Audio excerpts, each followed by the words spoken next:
What up, guys? Welcome to another episode of Two Guys and the Couch, Season 2, Episode 3. And you know, this season is mainly full of guest stars. And today, I have a very special guest. His name is Eliyahu, aka Igor. Come on in, sir. Have a seat. Hey, everybody. How are you? Everything is great. How are you doing? Great. So this is Sunglass exclusive Brucey Bruce. This is Eliyahu, aka Igor. We're gonna find out about that in a few minutes. But first and foremost, I have a very special gift for you, sir. Wow, that's really nice of you. I have this. It's a handmade, correct me if I mispronounce it, Shumera matzah. Shmura matzah. Shumura matzah. Yes. So this is for you, sir. Thank you. I really I hope you enjoyed. Better late than never. I know we eat this in Passover. We will get into this in a bit. Yeah, so shmura means guarded. When the matzah was being made, it was guarded so that no liquid, no water will be touching it, because what's the difference between matzah and bread? Matzah is completely flat. The bread is inflated. It's like super loaded. You know, it's teaching us to be like a matzah. Be humble. Humbleness. Don't be so haughty, you know, with the bread. That's one of the lessons. And matzah is actually the bread of healing. So people who eat it, you know, hopefully is going to heal whatever people need healing on. So.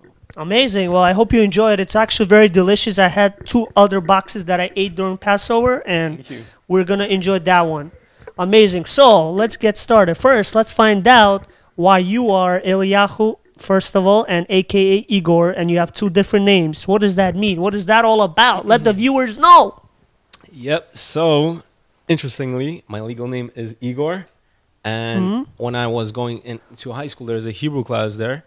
When the teacher asked me what's my Hebrew name, I didn't really know because I don't speak Hebrew. So I said, let me get back to you. I'll ask my parents. When I asked my parents, they're like, we know your Baharian name, which is Eliyahu, but we don't know your Hebrew name. So I went back to school. I told my teacher, my parents don't know my Hebrew name. So she's like, okay, I have another Igor in the class, in a different class. And you know what? People call him Yitzhak. I'm going to call you Yitzhak. Oh. So for like 2 years or 3 years in high school, like people in that class knew me as Yitzhak. Then one day I go to Israel, and when my uncle asks me, what's your Hebrew name? I told him, I'm not really sure, but my teacher, she called me Yitzhak for some time. So I was like, no, I wasn't at your Brit Milah. I know it's not Yitzhak. So I'm like, okay, what is it? It's like, I don't remember. He asked his wife. She doesn't remember. So basically, it seems like it was like a whole mission, an investigation. Yeah. Sounds very fascinating. Interestingly, after a little bit of thinking, I'm like, wait a minute. Eliyahu is Eliyahu. It's really like Eliyahu is Eliyahu. You know, like when you think about it, it makes sense. So when I got back to my parents, I told them, wait, so that's really Eliyahu. They're like, yeah, Eliyahu. You know, that was your grandfather. So some people know me as Yitzhak, and Eliyahu is my Hebrew name.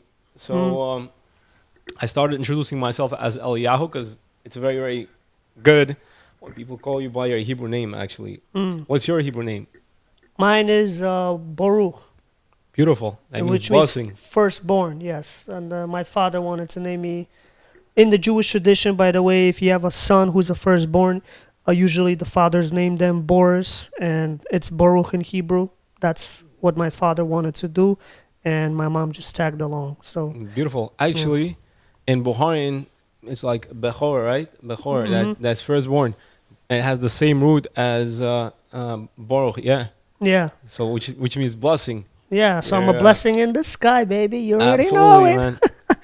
But yeah, so let's deep dive into who and what Eliyahu is all about. Give a little bit about yourself, about maybe how old you are, what you do for a living, what are you passionate about. Let's hear it. For sure.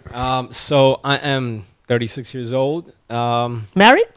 Single. Single, ladies and gentlemen. He is single. He is modern Orthodox? No, I would say Orthodox. Orthodox. So, ladies, he's an amazing guy. I've known him for over 15 years. I love this guy like a brother I never had. So, if you know anybody, please I do a didn't know you do mitzvah. matchmaking, man. I do. I set Great. up 2 people. I need 1 more, and I'm good. Wow. That's Yeah. amazing, man. All right, I'm continue. an accounting professional. Ooh. That's He what I likes to do. count the money. That's what I do for a living. I am sporty. You know, I came here on a bike. On a bike? Wow. Electric bike. It's more like a motorcycle. You know, it's pretty Mm. cool. I didn't, you know, Yeah, speaking of that, that's a smart didn't need idea. to look for parking, avoid The all gas that traffic. prices right now, like $5, yeah. $6. That's very smart. My Yeah. man, this guy, the inflation goes up. He's like, I don't need a car. I'll just I get mean- an electric scooter. No, it's there's always ways to figure out what's best for you, and I thought that was the best way for me to come today, and the fastest way. So Amazing, amazing. Okay. yeah, I mean, I've done other things, other types of occupation in the past, so I have some experience in different areas. He's the And jack of all trades. It's always nice to grow and to learn new things. So I feel like that's one of my things that it's always great to learn new things. You know, whether it's in different fields, whether it's in different hobbies. People gotta grow. You know, you can't really like just have a routine thing. I mean, if you love what you do, then that's great. You can just stick to one thing. It's like you know? you haven't worked a day in your life. That's my Yeah. motto. Guys, if you love what you do, it's like you haven't worked a day in your life. And that's what I was going to ask here, my friend. Do you love what you do as an accountant? Are you passionate Yes. about it? You love it? Yes. So some people feel maybe it could be boring for them, or they're not so much like paper type of. I took accounting you know. 101 in college. I did not like it. I dropped that class. So Hey, some people are not number people, you know, but I gotta say, like, people who love numbers, it's really fun. And actually, there's so many different things that you're involved with. Sometimes you're like a detective, like looking where the numbers are off and helping people save money on taxes and different areas. You know, it's rewarding for you. yeah, it's definitely rewarding, and it's always great. You learn something new, you teach others. It's great. So what would you say was the most like wow moment in your career so far to this day? Like you were helping somebody out and then you found out something like, oh wow, this is so cool. Like what really like made to this day that you remember that was a special situation? Do you have any of those? Actually, yes. When I used to work in Manhattan, probably like 7 years ago or something, for some company in Midtown Manhattan, I was doing accounting work, and I came across like a huge mistake that somebody made in accounting, and I'm like, and they did it like on the income statements, you know, and whatever. So basically, I took it to one of the guys. I'm like, hey, I think there's a mistake here.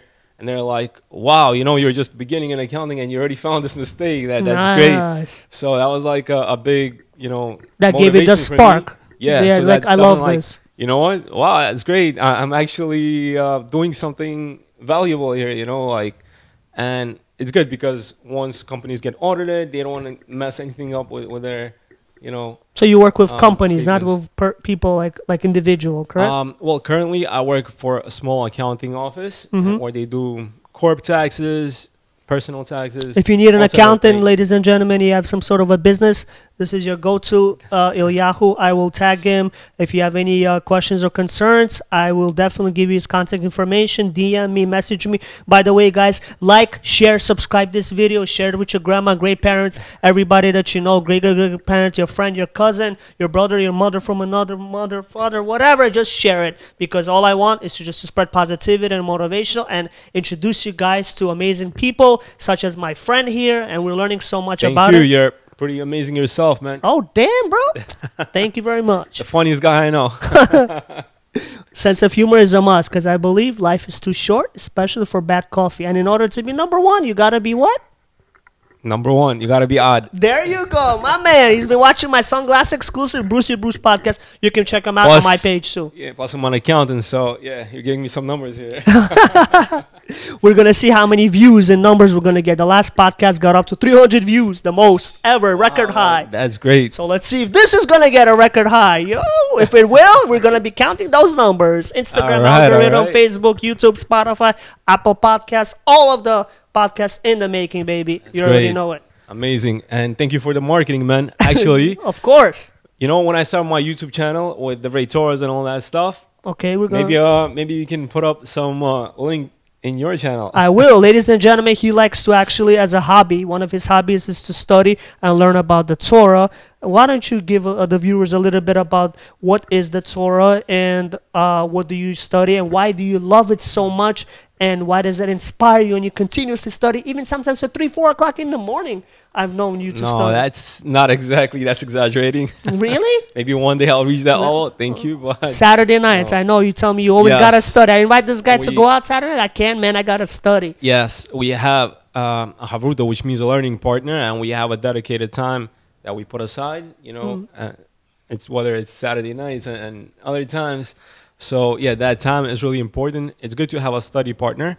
For number one, for the first one of the reasons is because when a person does studying alone, sometimes it's not motivated, sometimes it's not going to do it, whatever it is. When you have a learning partner, you always have somebody to learn with, and you have that time that you got to set aside.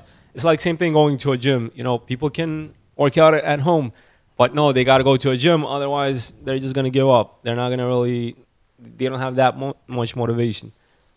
Similar thing. So, and Torah, it's amazing. It's full of wisdom. What is Torah? Is that the New Testament, the Old No. Testament? Not the viewers might not know. You know, Yeah. I'm diversified in everyone who follows me and my account. So give them a brief description. That's the Old Testament, I believe. Yes, the Torah is the Old Testament. Okay. It is where everything starts. So without any modifications. Yes, that's the original so-called Bible. We call it the Torah, which means guide.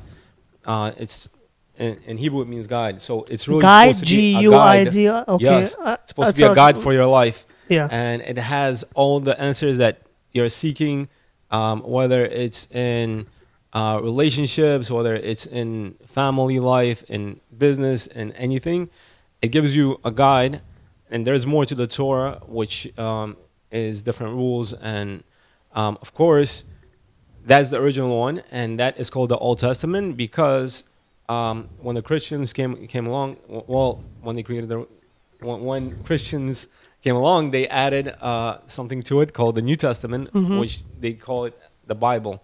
It's pretty much the same thing. There's not really that much of a difference. Not really. There are different. I mean, there's 3 monotheistic beliefs, religions, and they make up a little more than a half percentage of the world, which is Judaism, Islam, and Christianity. So Judaism and Islam, they believe in one God. Like that's Christians. They believe in Jesus. Yes. And Jesus was a Jew, by the way. yes, he was a Jew.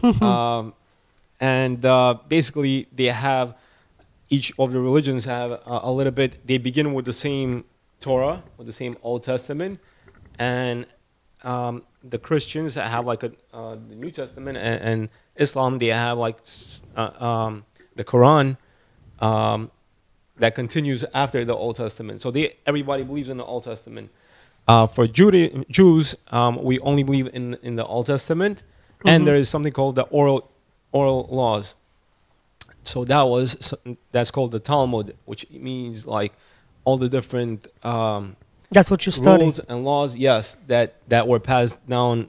It was an oral tradition that was passed down from rabbi to rabbi, until there were like big massacres and executions and whatever. Basically, like the Jewish people had to put things down in writing, so that doesn't get forgotten, and that's why you have all this Talmud written down. The Gemaras, the Mishnah. Wow, there's so basically much everything. to learn. Now I see why you're so inspired, because you're reading it. It's interesting. It's like an interesting series you're watching, right? Like the Breaking Bad. It was addictive. People like, what's gonna happen next? What's gonna happen? Is he gonna cook more meth? What's gonna happen? You like in the Torah, you're like learning. You're like, oh, there's the Gemara, there's the Talmud, there's this, there's that. Absolutely. I mean, And- I've read yeah. the Torah, right? The Blue Book in English. I read that and I got scared. Like over Why? there, because of the punishment. It's saying that if you do this, you should chop off your hand. This doesn't should say that. It doesn't say that.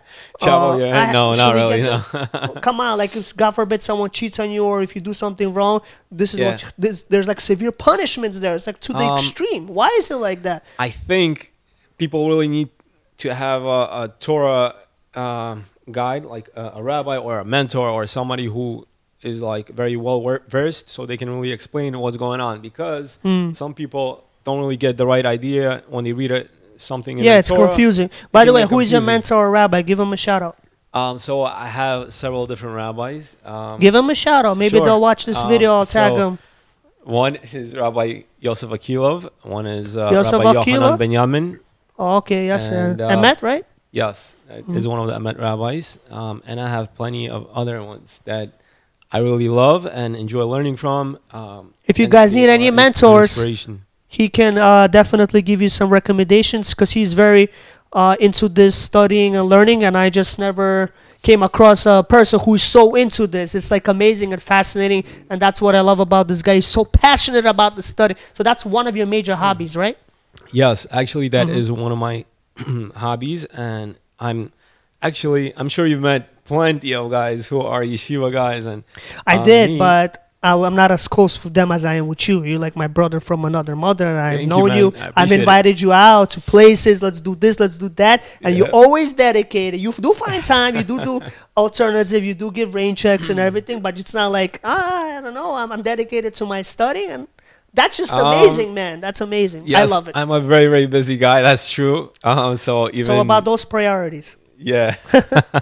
So, yes, I was busy, especially tied down like during this tax season.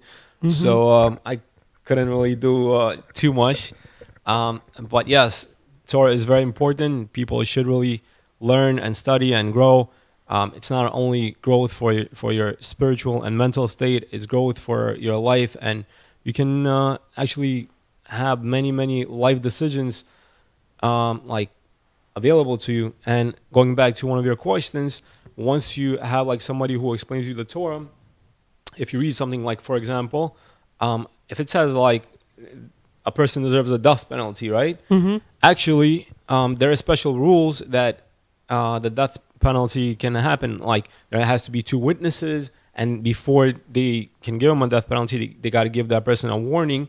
And if he still goes against the warning and he does it still whatever he's not supposed to do, and 2 witnesses saw it, then they go to the main court, and basically it's a long, long process. And there is very, very few, if any, people like who really got the death penalty in Jewish history.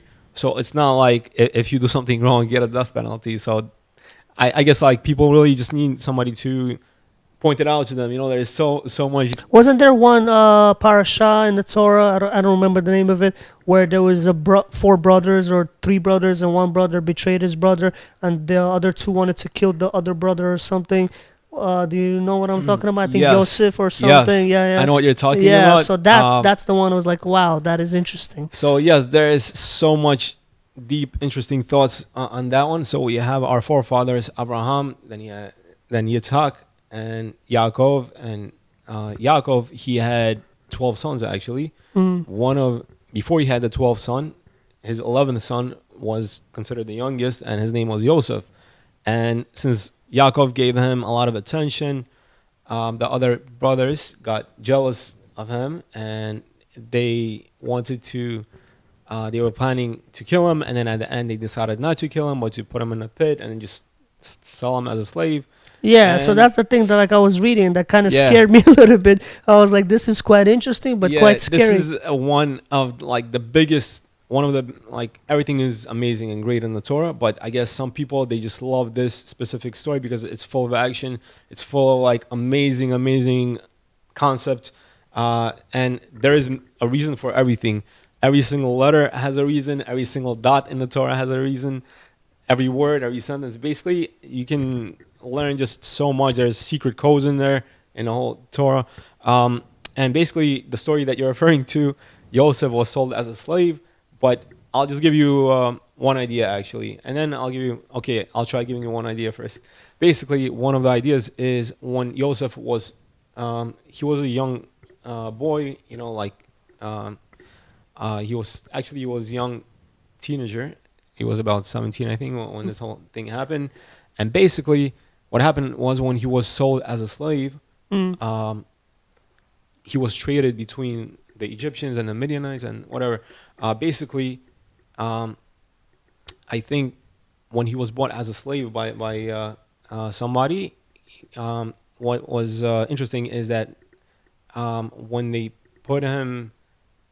carried him, usually people that were traders back then, they didn't have like good smelling stuff when they were carrying, but it happened so that Yosef, when he was born and he was transported, he actually had very good smelling spices there. And since even though Yosef felt like this was the worst day in his life, that his own brothers betrayed him, he said, oh my God, like, you know what, actually, even though this the worst day of my life, there is something positive here. I have this beautiful smell around me. And he said, you know what, this is my sign that God, you're still with me. And this is actually what kept him like sane and, you know, like remembering all the teachings of his father and continuing to be a good, moral, righteous person. And in Egypt, the most morally corrupt place in the world, where he could have been like, you know, grew up to be a very bad person, he kept like all his, whatever he learned, you know, he had that in him. He basically fought all the wars, and his Yetzer Hara, which means his evil inclination, he was able to be that. And because of that, later on, down a few generations down to Moses, they say that, you know, the amazing story that everybody knows, the splitting of the sea, when the Jewish people were leaving Egypt, actually they brought the bones of Yosef with them. And it says, our Talmud teaches that the sea didn't want to open for the Jewish people, but since they had the bones of Yosef with them, the sea had no choice but to open up, because Yosef, he fought against nature, basically, like against his evil inclination, and he won. Basically, he was enticed and constantly by a very good looking woman, and basically he fought. Wow, I'm getting so interested in this that I should sign up for one of your sign up study sessions. Absolutely, you should. Wow, definitely, this is so much you fun. learn a lot. Yeah, definitely. So, wow. I am just, the viewers, please let us know if you find this interesting, because I just found this so interesting that it inspired me. I will definitely reach out to you about learning more about this, Great. sir. Thank you very much about that. We're running a little bit short on time, so let's just talk a little bit more about what other hobbies you enjoy doing. What else are you passionate about besides your job, studying? Like, what other activities do you like to do? Just to finish up, a quick thought about Yosef is the fact that since he was sold by his brothers, you know, and what he needed them to do is he wanted them to fix their mistake of betraying a brother and selling him. So when down the line, when they went down to Egypt because of famine around where they lived, they had to get food. He actually tested them if they're going to betray their youngest brother. From that point on, and they didn't, and that's how he basically helped them pass their test, you know, to do repentance. So that's one of the ideas, another idea. But there's so many different ideas, and you can definitely learn a lot about each one. So now I know about all the quotations that I've been reading and doing research. One of them is like, if you're going through hell, don't stop, keep going, because you're eventually going to pass through it and you're going to have better days. Absolutely. And, you just got to keep fighting. Yeah. And another thing is that try to find a positive in every negative, you know, be positive. Positivity beats negativity. That's why I started this page, ladies and gentlemen. Epic motivation for you all. Positivity, positive vibes only. You already know it, baby. Sunglass exclusive. Yes. Continue, sir. If I may just add one more concept by Rabbi Pluskin in his one of his books, he pointed out that just like Yosef found that one special positivity, and he said among all the negativity, he found one positive thing, and that kind of changed his whole outlook. So the rabbi, he also says that's how people really got to treat life, and not say that, oh, something bad happened and ruined my day, or something bad happened and ruined my occasion. Yeah. No, he said, even if it's your worst day or something bad happens, say, wow, it's such a great day. Like, you know, even in all this bad stuff that's going on, yeah, I'm finding something positive. Like, don't let one negative thing ruin your whole positive day or occasion or whatever it is. Make it the opposite. Even if something is really, really bad, your whole day or your whole week or whatever it is, your whole vacation, look at one positive thing, and that will change your whole outlook. Yes, yes, yes. Amazing. I love it, sir. Very nice. So that was that. So we Yes. are definitely running short on time here. But we can still go on and on. This can be an hour episode. Viewers, let us know below if we should have my friend Eliyahu guest star again and to share some more insight. And if you enjoyed this Judaism, Torah lesson from him, a mitzvah, it's definitely very, fulfilling for me. And I feel like right now, spiritually, I've grew a little bit more. Thank you very That's much for crazy that. to hear, man. I'm very happy. God bless you, man. This has been another episode of Two Guys and a Couch. And we'll see you on the next episode, maybe with Danny Demani, and then continue with more guest stars. I love you all, and I'll see you next time. Peace.